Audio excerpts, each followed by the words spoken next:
Shalom and welcome again to another edition of Seekers of Meaning, the podcast of Jewish Sacred Aging. I'm your host, Rabbi Richard Address, and I greatly appreciate you being with us. With these podcasts, we hope to explore issues that touch us, our families, and our community in light of the revolution in longevity that is reshaping our Jewish world. We appreciate your support, and you can follow us and listen to previous podcasts by going to our website, jewishsacredaging.com, as well as visiting our Facebook page, Jewish Sacred Aging on Facebook. We appreciate your continued support and donations, and it is with great pleasure that we welcome to today's Secrets of Meaning podcast, Rabbi Melanie Levav, who is the founding rabbinic director of the Shomer Collective, which is really something that's just emerging, and we really want to talk to you about that. Thank you very, very much, Rabbi Levav, but I'm going to call you Melanie since for due transparency, I've known you for a few years. Shomer, the collective, according to what you sent me, works to improve the end-of-life experiences inspired by Jewish wisdom, values, and practices. Okay. Melanie, welcome. How are you doing? How are you feeling? Thank you so much, Rabbi Address. It's great to be here. I missed being in your classroom those many years ago when I was in rabbinical school. It's great to continue our conversation in this new way. Well, the many years ago, just a few years ago. A few years ago. Fair. So everybody knows you ordained from the Jewish Theological Seminary and lifetime New Yorker. In fact, I think you're talking to us from high atop some neighborhood in Manhattan somewhere and shut down. Okay, what is this Shomer Collective? This is a brand. It's a relatively new enterprise. I know it's being supported by the Natan Foundation. What is it? What do you hope to do? End-of-life experiences inspired by Jewish wisdom, values, and practices. What does that mean? What do you do? What is Shomer?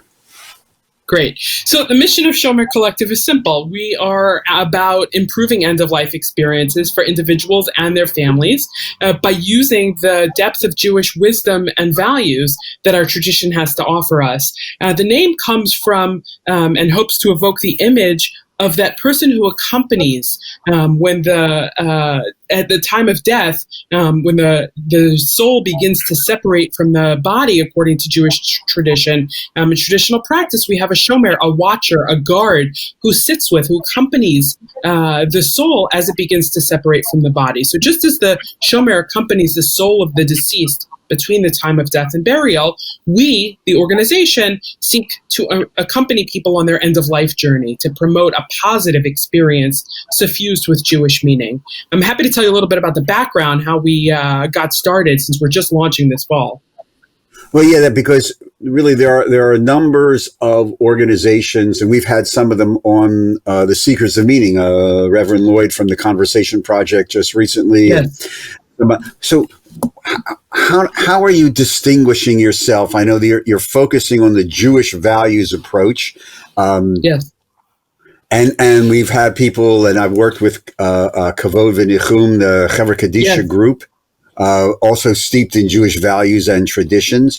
So how are you carving this out? And is this a direct service to individuals and congregations? It is a collective. So what is that? Walk us through sort of like the Aleph Bet, so to speak, of what this is. Sure. So the mission, I mentioned, and what we're envisioning is a world where end-of-life matters are spoken about more openly, thoughtfully, and frequently in the Jewish community and among folks who are adjacent to our community. We noticed that there hadn't yet been affectionately called a B2B, business-to-business, place for all of the end-of-life providers within the Jewish community to talk to one another. So our first goal is to be a network weaver, to bring together all the disparate service providers, the folks who are in the funeral home networks, in the aging networks, that one organization can talk to another and learn what each of them are doing, and that seekers can find everything that they might need or want all in one place. So weaving the network, not to displace, not to supplant any of the existing service providers, but rather to lift up everything that's already out there and bring it to new audiences. And the second piece of our work is to curate content and to begin to develop some new content. So by curating, when you Google any of the topics, you'll find lots of resources out there. And we want to allow the resources that give people what they're looking for to rise to the top so that you don't get all the fluff as you might when you do a Google search. So, to put the best content out there, wide tent, all varieties of Jewish perspectives. And the third goal ultimately is to build community, which is part of what we began to do when members of the Natan Fund first sat down to begin to explore what we might do around end of life. I'd love to tell you the story of our founding, if I might. But before you do that, this is going to be a web-based program. The collective Shomer Collective, a web-based program. Is that correct? Good. So initially, we are launching with a web presence. We happened into a partnership with Michael Hebb, whose name you might know. He's an author. Right. He's a pioneer in the field of end-of-life contemplation and care in the United States. He was the founder of Death Over Dinner. And it so happened that Michael had some sizable investment and was about to launch his own initiative to bring together end-of-life service providers called EOL Collective, End of Life Collective. We began talking to him late last spring in the midst of the pandemic, and he was planning to launch in August and invited us to become the Jewish presence within his site, which is what pushed us to launch at the time that we chose to launch, which is right now. And we're beginning to reach out to all the service providers to get them on to the EOL Collective site so that folks who are looking for help in how do I figure out my end-of-life plans Jewishly can have access to everything that the Jewish community already has to offer. Michael Hebb's plan is much larger than what Shomer could have done on its own. So by partnering with the EOL Collective, it allows us to leverage resources that we wouldn't have had access to. For example, he's working with healthcare systems like Kaiser in California. There are tens of thousands of members, and one might imagine a percentage of them would be interested in what Jewish tradition has to offer as they figure out their own end-of-life planning. And so we're looking to bring all of the Jewish service providers to a much larger audience by partnering with the End-of-Life Collective, EOL.community. So this is really the Shomer then Collective is going to, if I'm hearing you correctly, is going to attempt to bring together resources within the North American Jewish community. And parenthesis, this is beyond, because it's web-based, this will be beyond the physical borders of the United States. So Jewish organizations from around the world, are they going to be part of this so that somebody sitting in Australia or London or could also access this system? I mean, is that the eventual goal? Ultimately, it would be great if the resource became global. We're focusing on the United States to start, and then North America will include Canada. It's going to take some time to get all of the partners on board. And we also know that the ways in which people are supported around end of life differ depending on the healthcare systems they have access to. And for example, the way things happen in Israel is quite different than the way they happen in the United States when it comes to Jewish laws influence on how people can express their wishes and have them fulfilled. So we're starting with the United States. So, you just raised something about Israel, but even in the United States, how is the collective going to be dealing with the disparate views, perhaps vis-a-vis denominational structures between, let's say, the real Orthodox communities and as we all know, the humanistic communities, the renewal communities? where they may look at a text, but they're coming from two different orbits, basically. Yes, absolutely. So we're looking to build as wide a tent as possible to get all of the resources into the hands of the people who can use them, and to help more seekers find what Jewish wisdom has to offer without prescribing any one specific outcome. Sure, Jewish burial practices were among the original green burial practices, and there are things about Jewish tradition that we want to lift up, but it's not to say that we're going to say this is how things have to be done, but rather this is what Jewish tradition has to offer, and to empower people to make informed decisions in collaboration with their family, with their networks, and with their healthcare providers. Will there be any type of, is this just information distribution as opposed to direct service, and also political? For example, part of the end of life discussion that we're involved with a lot with the Jewish Sacred Aging is positions vis-a-vis the rise in North America in the medical aid and dying legislation. Sure. Okay. So if I'm one of the quote seekers and I go on the website for the Shomer Collective and I'm interested in the Jewish approach to medical aid and dying because I live in New Jersey, will I find it there, or is that too controversial yet, or what? Or is that decision not even been broached yet?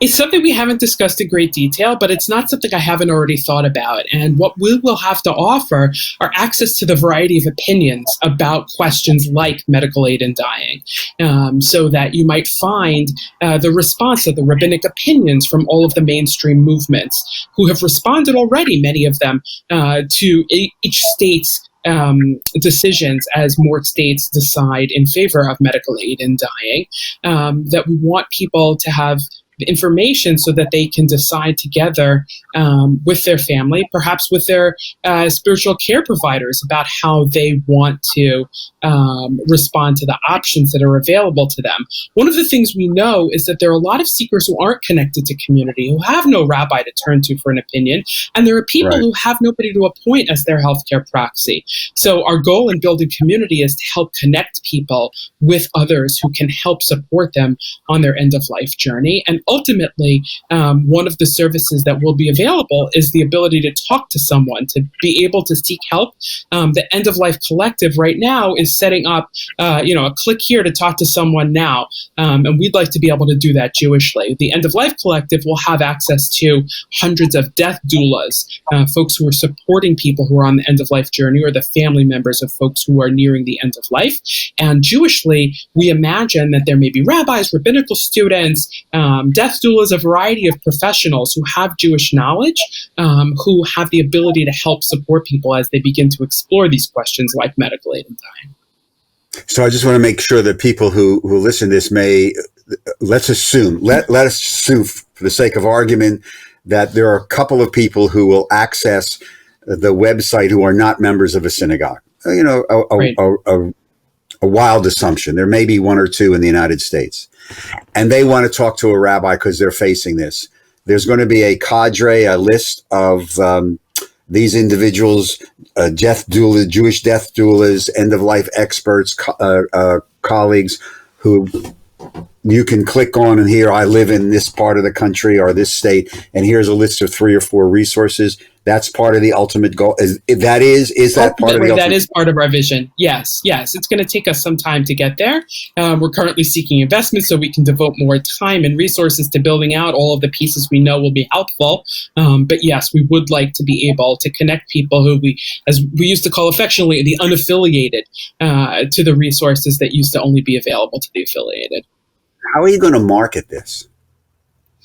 So we have the advantage of partnering with the End of Life Collective, which will bring us new audiences, has already begun to bring us new audiences beyond what we could reach on our own. And we will soon publish an article announcing our launch. We'll target the Jewish media, and we're using social media. We're developing our plans to use social media to get word out about what we have to offer once we've put together enough where our offerings are robust to bring a much larger audience. At that point, we'll bring in the religious movements and invite them to partner with us in ways that we can educate the rabbis, the clergy, the lay leadership about the resources that are available. And by that time, we'll have included the religious movement's writings and opinions and resources, so that if you're a member of a Reformed congregation, that everything that is already available to you online would be available through our resources. We'll be able to link to it. And if you wanted another opinion or married to someone who grew up in a conservative synagogue and you want to see what the options are,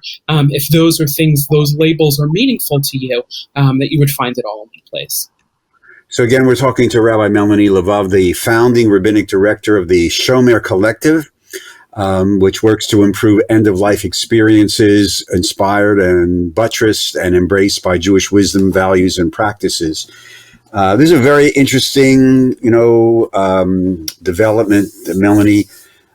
But what brought you to this? Of all the things in your rabbinic career, I know you're a certified chaplain and you're a social worker. And I remember from class, in the interest again of transparency, we've had some of these conversations. I remember when you were in class and we started to talk about this in the longevity class. But what brought you to this? Because this is by the way, I can tell by knowing you a little bit and the way there's a passion here. What was the tipping point? What led you to this? This is a passion project of mine. So, after nearly 20 years of service in the Jewish community, working in the Jewish Community Center field, doing a lot of fundraising, working in particular in the Russian-speaking community and the immigrant population, I started to notice that there was a pattern of families winding up in crisis because of an inability to talk about the hard stuff. And this came at a time when in my own family, I had helped my in-laws at the end of their lives. They were both Holocaust survivors. I'm married to an only child, and given my social work skills, I had the practical knowledge to figure out the systems of how one dies in America. Right. Which isn't an easy thing. So, family of origin, as you know, plays a huge role in all of us. Absolutely. And I watched my own parents deal with their parents as my grandparents neared the end of their lives. And the last one to die was not too far long after my mother-in-law had died. And it was really the death of my mother-in-law that prompted me to think about how I might pivot my career in the Jewish community to help more people to talk openly about death and dying, to avoid perhaps some of the crises that happen because people haven't talked about how they want to live as they see their end. This is about living well in the face of mortality. Tomorrow's not guaranteed for anyone. And so spending a lot of time with Holocaust survivors, both in my family and in my work in the Russian-speaking community, really helped me to see that the more we could help people to express their wishes, the better we could do at trying to honor their wishes and to allow family to have a more positive experience rather than scrambling for, mom's not conscious, we don't know what she would have wanted, and then the siblings arguing about how should we work this out. So it was the death of my mother-in-law. She was living in a nursing home. She had dementia for 8 years. She was having some heart trouble. She wound up in the hospital, and she failed the swallow test, which is a common thing in dementia patients. When you forget how to eat, your body forgets the muscle functions. And it was July. Those of you who have been through medical things know that July is a time for young new residents to come into their training. And the resident said, well, we could put in a feeding tube. And I said, whoa, hang on a second. Here we have a Holocaust survivor in her mid-80s who has dementia and heart disease. And I spent some time talking to my partner, what would your mom want in this moment? Would she want a feeding tube, which in some interpretations prolongs suffering, the suffering brought on by dementia and heart disease? In other interpretations, prolongs life. And so what would your mother want was my question to my partner. And she said my mother wouldn't want to live this way. It was very clear. Her mother had made her wishes known early and often about how she wanted to live, and we were doing our best to honor that. She had initially said from my house to the cemetery, and we couldn't quite honor that. We needed to move her first to assisted living and then to a nursing home in order to provide provide the kind of support that she needed. And so that was the turning point in which we learned about hospice care, got her hospice service back in the nursing home where she'd been living the last 3 years of her life, taken care of by the caregivers who were part of her daily life. And I said to my partner, my in-laws grew up ultra-Orthodox in Hungary. So if they we're very connected to traditional Jewish practice, and we have a number of rabbis in our family. And I said, do you want me to get our cousin to come in and say vidui, the end-of-life confession, a piece of liturgy that is traditionally recited on the deathbed? And the answer was no. And my partner said, my mother would not want anyone to see her in this condition, and she certainly wouldn't want a rabbi to come in. And so what do you know? A few days later, the hospice sent a rabbi, because that's part of the package of services when one elects the hospice benefit. And the rabbi came in and held my mother-in-law's hand and wound up singing Shema with her.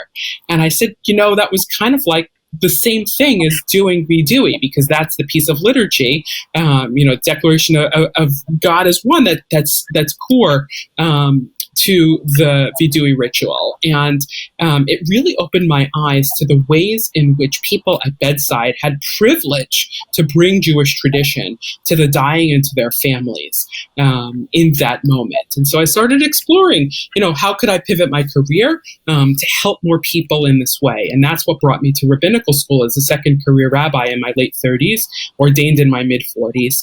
And I spent, the bulk of my time in rabbinical school getting chaplaincy training, came out with enough units and enough work experience to get certified as a chaplain, and knew that I had an interest in providing that kind of service, but that my career was really about the macro, about the big picture, about looking at systems, identifying unmet needs, bringing resources to the table to create new opportunities, programs, services, organizations that could begin to address those needs. So that's how I got to this project, which I continue to do as a passion project, as a consultant on the side, and we'll see where Shomer goes in its growth in the coming months and years. Melanie, you mentioned something about your experience with the Russian community, and as the American Jewish community becomes more diverse, have there been discussions within the leadership that you're involved with as the rabbinic director here of Shomer, the Shomer Collective, about how to bring this information to the disparate communities in the United States Jewish community? For example, not only the Russian community, but the growing African American Jewish community, the Latino, depending on the Sun Belt, and the number of who may be coming from a very, very different culture, but yet they're Jewish, but they may not have grown up in upper middle class suburban, Westchester County or Cherry Hill, New Jersey, or the Golden Medina of Boca, whatever. But you know what I mean. Yeah. Have you had those? Because the community is changing. We are seeking partnerships with the greatest possible number of organizations who have the potential to reach the folks who are not reached by establishment Jewish organizations. So it's certainly part of our plan to reach out to those organizations.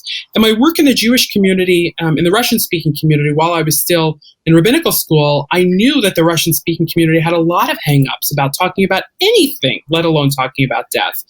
So one of the things I did while I was in school was to establish a center for end-of-life care in a large multi-service agency, a Jewish community center that had really become a social service hub in the heart of the Russian-speaking community in South Brooklyn.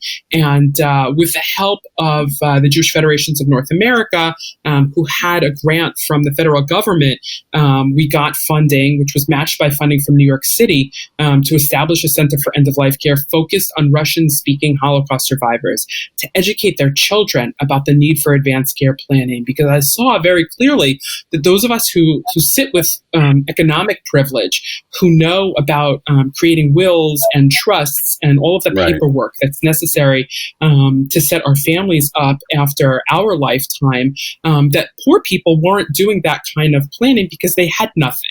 Right? If you're on benefits, government benefits from the time you immigrate, and you've already,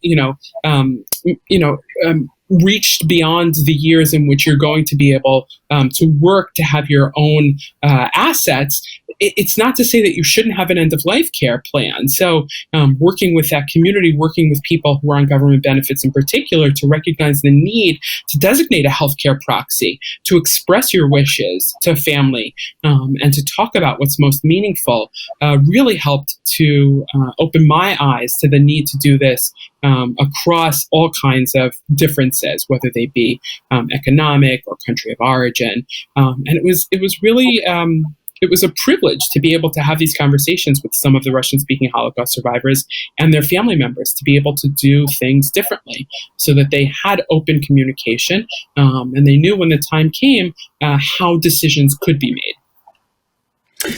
You know, listening to you, and I hope the people who listen to this appreciate the gifts that you bring to the community, the gifts that you bring to the Jewish world, and really honoring the tradition.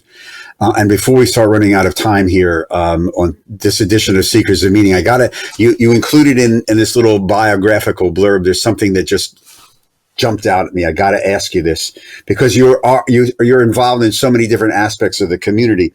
You write that you're a member of the board of directors of Svara, a traditionally radical yeshiva. The phrase "traditionally radical" itself is really cool. What is that? I'm happy to tell you a little bit about it. Svara is a Jewish organization founded by my teacher and my friend, Rabbi Melanie Levav. And it's dedicated to the serious study of Talmud through the lens of queer experiences. After the murder of George Floyd this past spring, we saw a lot of attempts in the Jewish community to do what's called centering Black voices. Rather than having you and me, white people, talking about the experience of Black people, rather to have Jews of color be the voices who were responding in that moment. And similarly, Svara centers the voices of people with queer experience as part of the teaching of Talmud.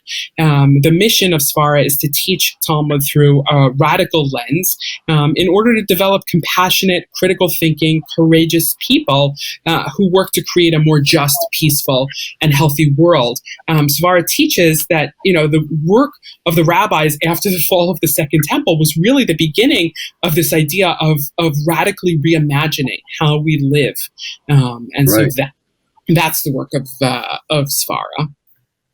Wow! So, real fast, how long has this been in operation? The organization's been around for a number of years already. I forget the year in which it was founded. And one of the things it did pre-pandemic was to bring people together for week-long immersive learning experiences called Queer Talmud Camp, housed at retreat centers, and to bring people together in person to train up the next generation of teachers in this methodology. And much of that work has moved online now, which has also lowered some of the barriers to participation. So there are a lot more people who are able to access what Svara has to offer. And I should say, to bring it full circle, that Natan, the Natan Fund, this giving circle group that is helping to house and launch the Shomer Collective, also supports Svara. It's one of those organizations that's in the Jewish innovation sphere, these newer Jewish organizations. And that's a lot of the work that Natan has helped to launch since its beginning. Right. And the Natan Foundation is really, one of the leaders in really pushing, whether it's the new frontiers or the end, whatever, opening up new experiences within the organized Jewish community that weren't there certainly years ago. Before we conclude, you mentioned the pandemic. We got to talk about this real fast, especially as the Shomer Collective emerges, gets off the ground in the middle of this pandemic. We're smack dab in whatever wave they tell us we're in, first, second, third, or continuation, whatever. Right. How have your conversations within the leadership of the Shomer Collective begun to deal with this crisis reality, because it is impacting a rise in awareness of mortality and end-of-life issues? Exactly. It's only made our work much more important and more pressing to get launched and get started as soon as possible. Whereas we may have taken a longer period of time to do the planning work, it was essential for us to be able to take advantage of the opportunity to partner with Michael Hebb's launch and to really begin to get resources into the hands of the people who can use it. This whole experience of people dying alone and the Jewish mourning practices not being available to us, right? Not being able to go to a funeral, to witness a burial in person, to sit shiva with people, to provide the kinds of comfort on the end of life journey from the time that it's clear end of life is near through death and mourning. We've been missing these practices, and so our work is only that much more important. One thing I want to put out there is this idea of what does it mean to have quality of life. And so I think the COVID pandemic has really brought that question to us in new ways, right? In light of not being able to have visitors at the bedside, what does quality of life look like? And how can we express that to our loved ones? And how can we try to honor them to the best of our ability? And it reminds me of, the book Being Mortal by Dr. Atul Gawande, which began a lot of this whole positive death movement. He asked his own father, who was himself a doctor, Dad, and was on the decline. Dad, what do you want? How do you want to live? And his father said, if I can't sit on the couch watching my Sunday football games, eating chocolate ice cream, then I know that my quality of life has declined, and I don't want more than that. So, being able to voice what it is that brings our lives meaning, and after we're not able to access that, how we want decisions to be made is vital, especially because of the pandemic. Yes, and this pandemic has also created this pandemic of isolation. That's right. I know we're dealing with it a lot with congregational sessions as part of my work. In fact, so many people, as you alluded to, are literally cut off from contact and have a loss, and they're not members of a congregation. They may not have access to a minyan. So we actually put on our website a little 8 to 10 minute little virtual, you go onto the website, memorial service with a meditation, a Kaddish to say alone, and the El Mole and the Kaddish. So people can, whenever they feel the need, say Kaddish for a loved one. It's fascinating. And real fast, are there plans in the Shomer Collective to do educational programming as well, or in addition to being just a resource center?